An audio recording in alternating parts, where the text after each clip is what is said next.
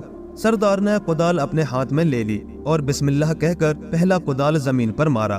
تھوڑا گڑھا کیا، پھر تمام ڈاکو اس کام میں بھڑ گئے۔ توقیر اور قمر علی نے بھی کدال سنبھال لیے اور کھدائی میں جٹ گئے۔ دوپہر میں سلمان کی بیوی اور بچیاں ان کے لیے کھانا اور پینے کا پانی لے آئی۔ اس میں سے تھوڑا تھوڑا کھانا سردار نے پہلے لڑکیوں کو کھلایا۔ اسے ڈر تھا کہ سلمان کی بیوی کبھی کھانے میں زہر ملا کر انہیں ختم نہ کر دے۔ کھانا کھا لینے کے بعد پھر وہ کھدائی میں جٹ گئے۔ سہ پہر میں توقیر اور قمر علی نے ڈاکوؤں کی نظر بچا کر اپنے پاس کے سونے کے سکے نکالے اور مٹی میں چھپا دیے اور پھر کھدائی میں مصروف ہو گئے۔ چار کونوں کی چاروں سلاخیں تو پہلے ہی نکل چکی تھیں۔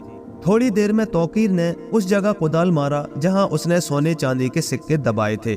جیسے ہی کدال سکوں پر پڑا، چھناکے کی آواز ہوئی اور تمام ڈاکوؤں کی توجہ اس طرف ہو گئی۔ توقیر نے گڑھا کر کے وہ تمام سونے چاندی کے سکے باہر نکالے۔ تب تک قمر علی نے اپنے پاس کے سکے ایک کونے میں گاڑ دیے۔ سونے کے سکوں کو دیکھ کر سردار خوش ہو گیا اور اسے خزانہ ملنے کا پورا یقین ہو گیا۔ تھوڑی دیر بعد اس جگہ سے سکے برآمد ہوئے جہاں قمر علی نے گاڑ دیے تھے۔ اس چھوٹی سی کامیابی کی وجہ سے انہیں یقین ہو گیا کہ خزانہ ضرور یہاں گڑا ہوا ہے۔ اس طرح سورج غروب ہونے تک وہ کھدائی کرتے رہے۔ دن بھر کی مسلسل محنت کے بعد انہوں نے تقریباً 5 فٹ گہرا گڑھا کر لیا۔ شام میں واپس اپنے غار میں آئے، کھانا کھا کر سب کے سب سو گئے۔ ادھر کلام اپنے بھائیوں کے ساتھ جھاڑیوں سے گھری ہوئی چٹان پر بیٹھا ہوا تھا۔ وہ اپنے ساتھ کھانے پینے کی تمام چیزیں لے کر آئے تھے، اس لیے انہیں وہاں کوئی چیز پکانے کی ضرورت پیش نہیں آئی۔ رات میں ایک بھائی کی جاگنے کی ڈیوٹی لگا کر باقی سو گئے۔ جب رات بہت زیادہ بیت گئی تو وہ اٹھے اور اس مقام کی طرف روانہ ہوئے جہاں گڑھا کھودا جا رہا تھا۔ چاروں طرف گہرا سکوت اور مکمل سناٹا چھایا ہوا تھا۔ آہستہ آہستہ چلتے ہوئے گڑھے کے قریب پہنچے۔ کلام گڑھے میں کود گیا۔ اس نے سبل سے چاروں کونوں میں 2 فٹ گہرا گڑھا کھود کر سونے چاندی کے سکے وہاں گاڑ دیے اور گڑھے کو اچھی طرح بند کر کے گڑھے سے باہر نکل آیا۔ وہاں سے واپس پھر اس جگہ آ گئے جہاں ان کا قیام تھا اور اطمینان سے سو گئے۔ دوسری صبح پھر سب ڈاکوؤں نے اپنے اوزار سنبھالے اور لال ٹیکری کی طرف روانہ ہوئے۔ توقیر کے مشورے سے بالٹیاں، گھریاں اور رسیاں بھی لے لی گئی تھیں تاکہ گڑھے کی مٹی بالٹیوں کی مدد سے اوپر کھینچی جا سکے اور باہر پھینکنے میں آسانی ہو۔ 2 بلیاں ایک طرف اور 2 بلیاں دوسری طرف مضبوطی سے گاڑ دی گئیں۔ ان میں لوہے کی سلاخ ڈال کر گھریاں پھنسا دی گئی۔ 2 ڈاکوؤں کو اوپر کھڑا کر دیا گیا تاکہ وہ اندر کی مٹی کھینچ کھینچ کر باہر پھینکتے رہے۔ باقی لوگ کھدائی میں مصروف ہو گئے۔ دوپہر کے قریب انہیں چاروں کونوں پر سونے چاندی کے سکے ملے۔ ان سکوں کو دیکھ کر توقیر سمجھ گیا کہ رات میں کلام اور اس کے بھائیوں نے اپنا کام بخوبی انجام دیا ہے۔ سکوں کے ملنے سے ڈاکوؤں کا یقین پختہ ہو گیا اور وہ تیزی سے کھدائی کے کام میں جٹ گئے۔ شام تک مسلسل کھدائی ہوتی رہی اور گڑھا تقریباً 10 فٹ گہرا ہو گیا۔ سب کو رسیوں سے کھینچ کر گڑھے کے باہر نکال لیا گیا۔ باہر نکل کر سردار نے توقیر سے کہا، امید ہے کہ کل خزانہ ہمارے ہاتھ آ جائے گا۔ توقیر نے کہا، ہاں، گڑھا کافی گہرا ہو چکا ہے، کل یقینی طور پر خزانہ ہمارے ہاتھوں میں ہوگا۔ وہ سب اپنے اڈے پر آئے اور کھا پی کر سو گئے۔ جب سب ڈاکو اطمینان کی گہری نیند سو گئے تب توقیر نہایت خاموشی سے اٹھا اور اس انداز سے اٹھا گویا ضرورت سے باہر جا رہا ہے۔ باہر نکل کر وہ دوڑتا ہوا اس مقام پر آیا جہاں کلام اور اس کے بھائی ڈیرا ڈالے بیٹھے ہوئے تھے۔ اس وقت شریف جاگ رہا تھا۔ توقیر نے سب کو اٹھایا۔ جب سب جاگ گئے تو توقیر نے کہا، دیکھو گڑھا کافی گہرا ہو چکا ہے، اب کل ہمیں اپنی سب سے اہم مہم انجام دینی ہے۔ کل جب سورج بالکل سر پر آ جائے اور سر کا سایہ جسم پر پڑنے لگے تو تم لوگ لال ٹیکری کے پاس آ کر کہیں چھپ جانا، پھر میں اور قمر علی کسی بہانے سے گڑھے کے باہر آ جائیں گے۔ اس وقت میں تم لوگوں کو اشارہ کروں گا۔ اس وقت تم سب نہایت تیزی سے گڑھے کے قریب آ جانا اور گڑھے کو چاروں طرف سے گھیر لینا۔ اپنے ساتھ تلواریں، بھالے اور تیر کمان لانا مت بھولنا، ٹھیک ہے؟ سمجھ گئے نا؟ اچھا، اب میں چلتا ہوں، اور ہاں، آج جا کر اور کچھ سکے گڑھے میں گاڑ دینا۔ اتنا کہہ کر توقیر جانے لگا تو کلام نے پوچھا، توقیر بھائی، سلمان چچا کی بیوی اور بچیاں تو صحیح سلامت ہے نا؟ توقیر نے کہا، ہاں، وہ لوگ بالکل اچھی طرح ہے، فکر کی کوئی بات نہیں۔ اتنا کہہ کر توقیر وہاں سے نکلا اور چپ چاپ آ کر غار کے اندر سو گیا۔ توقیر کے جانے کے تھوڑے ہی دیر بعد شریف اور کلام گڑھے کے پاس آئے۔ کلام نے سونے چاندی کے سکے دے کر شریف کو گڑھے میں اتار دیا۔ اندر اوزار موجود تھے۔ اس نے چاروں مختلف جگہوں پر گڑھے کھودے اور سونے چاندی کے سکے گاڑ دیے اور باہر نکل آیا۔ دونوں اپنے خفیہ مقام پر آئے اور آ کر سو گئے۔ اگلی صبح پھر تمام ڈاکو لال ٹیکری کی طرف چل پڑے۔ آج ان کے چہرے خوشی سے دمک رہے تھے۔ وہ سب کے سب گنگناتے ہوئے گڑھے کی طرف چلے جا رہے تھے۔ گڑھے میں پہنچ کر سب اپنے اپنے کاموں میں مصروف ہو گئے۔ انہیں یقین تھا کہ خزانہ ان کے ہاتھ لگنے والا ہے، اس لیے بڑی تیزی سے گڑھا کھود رہے تھے۔ 2-3 گھنٹے کی کھدائی کے بعد پھر انہیں 4 الگ الگ جگہوں پر سونے چاندی کے سکے ملے۔ سورج آہستہ آہستہ اوپر اٹھتا آ رہا تھا۔ دھوپ دھیرے دھیرے گڑھے میں اترنے لگی تھی۔ جب پورا گڑھا دھوپ سے بھر گیا تو توقیر نے قمر علی کو اشارہ کیا۔ اس کا اشارہ پا کر قمر علی چکرا کر زمین پر گر پڑا۔ توقیر اسے زمین پر گرتا دیکھ کر اس کی طرف آیا، اسے ہلا ڈلا کر دیکھا، پھر سردار سے کہا، سردار، ایسا لگتا ہے کہ اندر کی گرمی کی وجہ سے یہ بے ہوش ہو گیا ہے، میں اسے لے کر اوپر جاتا ہوں، ٹھنڈی ہوا میں اسے ہوش آ جائے گا۔ سردار نے کہا، ٹھیک ہے، ذرا جلدی کرو، آج یہ کام کسی بھی طرح ختم ہو جانا چاہیے۔ توقیر نے کہا، مجھے یقین ہے کہ آج یہ کام کسی بھی طرح ختم ہو جائے گا۔ اتنا کہہ کر توقیر لٹکی ہوئی رسی کے ذریعے اوپر پہنچ گیا۔ پھر سردار نے قمر علی کی کمر میں رسی باندھ دی اور توقیر نے اس رسی کے ذریعے قمر علی کو اوپر کھینچ لیا اور ایک طرف لٹا دیا۔ اس کی کمر سے رسی کھول دی۔ دونوں ڈاکو جو گڑھے کی مٹی اوپر کھینچ رہے تھے، توقیر کے کہنے پر وہ بھی نیچے گڑھے میں چلے گئے۔ چاروں طرف گڑھے سے نکلی ہوئی مٹی کا ڈھیر لگا ہوا تھا۔